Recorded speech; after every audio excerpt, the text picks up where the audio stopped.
Untuk memilih Tuhan, Ibrahim harus kehilangan segalanya, keluarga, kampung halaman, bahkan rasa aman. Jejak sang zaman. Seorang anak lahir di tengah masyarakat yang sudah lama kehilangan pertanyaan. Mereka hidup dengan jawaban-jawaban warisan, tanpa pernah benar-benar menguji kebenarannya. Di kota itu, patung-patung berdiri lebih tinggi dari nurani. Doa dipanjatkan bukan kepada Yang Maha Hidup, tetapi kepada benda yang bahkan tak mampu menolong dirinya sendiri. Di sanalah Ibrahim tumbuh. Ia tidak lahir sebagai pembangkang. Ia hanya seorang anak yang terlalu jujur pada pikirannya sendiri. Saat orang lain menerima dunia apa adanya, Ibrahim justru bertanya, benarkah ini semua layak disembah? Mengapa manusia tunduk kepada sesuatu yang dibuat oleh tangannya sendiri? Dan mengapa hati ini terasa kosong meski ritual terus dijalankan? Pada malam hari, ketika kebanyakan manusia terlelap, Ibrahim memandang langit. Ia melihat bintang terang di antara gelap. Inilah Tuhanku, katanya. Bukan sebagai keyakinan, tetapi sebagai pengujian. Namun ketika bintang itu tenggelam, hatinya menolak. Bagaimana mungkin yang hilang layak menjadi Tuhan? Ia melihat bulan lebih besar dan lebih indah. Sekali lagi ia menguji pikirannya. Namun, bulan pun redup. Lalu matahari terbit, megah, menghangatkan, dan memberi kehidupan. Namun, ketika sore datang, matahari pun pergi. Di sanalah Ibrahim sampai pada satu kesimpulan, sunyi. Tuhan yang sejati tidak pernah terbenam. Pencarian itu tidak membuatnya tenang, justru membuatnya terasing. Karena kebenaran seringkali membuat seseorang sendirian. Sebelum akhirnya menemukan jalan, Ibrahim hidup di tengah ayah yang menjadi pembuat patung. Setiap hari ia melihat bagaimana benda mati diberi makna suci. Dan setiap hari pula hatinya bertanya dengan suara yang semakin tak bisa dibungkam. Dengan lembut namun tegas, Ibrahim berbicara pada ayahnya. Bukan dengan caci, bukan dengan kemarahan. Ia bertanya, "Wahai ayah, mengapa engkau menyembah sesuatu yang tidak mendengar, tidak melihat, dan tidak mampu menolongmu?" Pertanyaan itu bukan serangan. Itu jeritan kasih yang ingin menyelamatkan. Namun kebenaran tidak selalu disambut dengan pelukan. Kadang ia dibalas dengan ancaman. Ayahnya marah. Masyarakat mengejek. Dan Ibrahim belajar satu hal penting, bahwa menyuarakan kebenaran seringkali berarti siap kehilangan penerimaan. Lalu datang hari ketika kota itu ditinggalkan. Ibrahim sendirian bersama patung-patung yang selama ini diagungkan. Ia memandangnya lama, diam, lalu ia menghancurkannya. Bukan karena benci, tetapi karena ingin membangunkan. Ia sisakan satu patung terbesar. Dan ketika orang-orang kembali, kegaduhan pun terjadi. Siapa yang melakukan ini? Dan Ibrahim dengan ketenangan yang aneh menjawab, tanyakan saja pada patung yang besar itu. Jika ia bisa berbicara, bukan ejekan, itu penalaran. cermin bagi akal sehat yang selama ini tertidur. Sesaat mereka terdiam. Mereka tahu kebenaran itu. Namun ego lebih keras dari logika. Dan kebenaran yang menyakitkan seringkali lebih ditakuti daripada kebohongan yang menenangkan. Ibrahim pun dihukum. Api disiapkan. Api yang tak pernah sebesar itu sebelumnya. Ia diikat, diangkat, dan dilempar.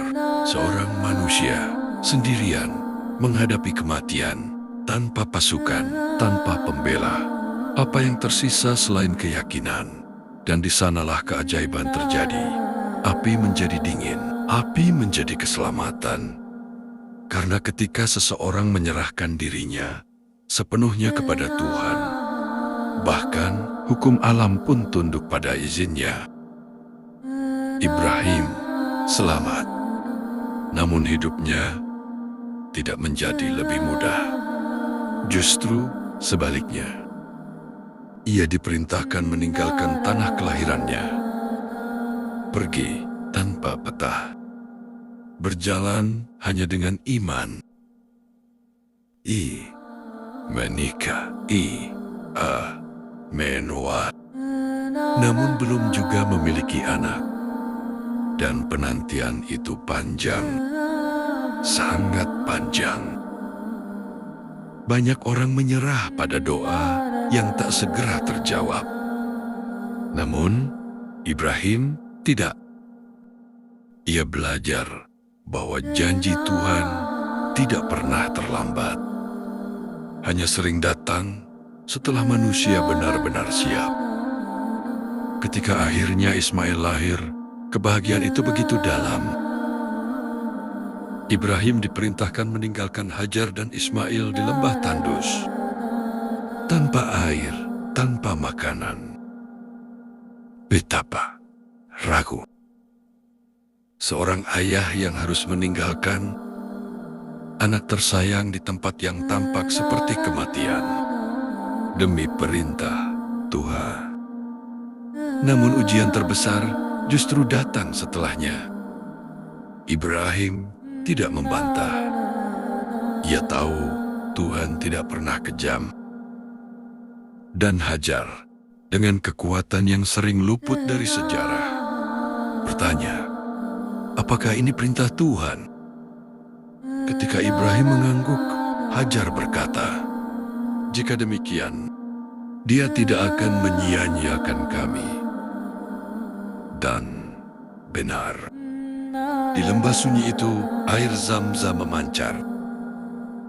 Dari kepanikan seorang ibu, dari langkah bolak-balik antara Syafa dan Marwah, dari usaha manusia yang bertemu rahmat ilahi.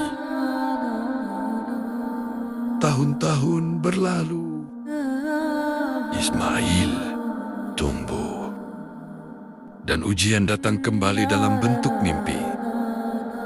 Ibrahim diperintah menyembelih anaknya sendiri. Bukan karena Tuhan menginginkan darah, tetapi karena Tuhan ingin melihat apa yang paling dicintai manusia dan apakah ia bersedia menyerahkannya. Ibrahim tidak menyembunyikan mimpi itu. Ia bicara jujur pada Ismail. Dan Ismail, dengan kedewasaan yang melampaui usia, berkata, lakukan apa yang diperintahkan, engkau akan mendapatiku termasuk orang-orang yang sabar. Pisau terangkat, hati bergetar. Dan di detik itulah Tuhan menghentikan dan menggantinya dengan seekor kambing. Karena yang diuji bukan nyawa Ismail. Yang diuji adalah ketaatan Ibrahim. Dan dari peristiwa itu, manusia belajar bahwa pengorbanan sejati bukan tentang kehilangan, tetapi tentang keikhlasan. Ibrahim tidak pernah meminta menjadi teladan. Namun, hidupnya menjadi jalan. Jalan bagi mereka yang berani berpikir, berani bertanya, dan berani taat. Bahkan ketika tak semua jawaban tersedia. Hari ini, dunia penuh dengan berhala baru. Bukan dari batu, tetapi dari ambisi. Bukan dari kayu, tetapi dari ego, kekuasaan, popularitas, uang, dan citra diri. Semua itu bisa menjadi tuan kecil yang dayam-dayam kita sembah. Kisah Ibrahim bukan sekadar cerita masa lalu. Ia adalah cermin. Apakah kita berani menghancurkan berhala dalam diri kita sendiri? Apakah kita berani berjalan meski harus sendirian? Dan apakah kita percaya bahwa di balik setiap ketaatan selalu ada kasih Tuhan yang menyertai? Dari sang zaman kita belajar. Semoga bermanfaat dan sampai jumpa di episode selanjutnya.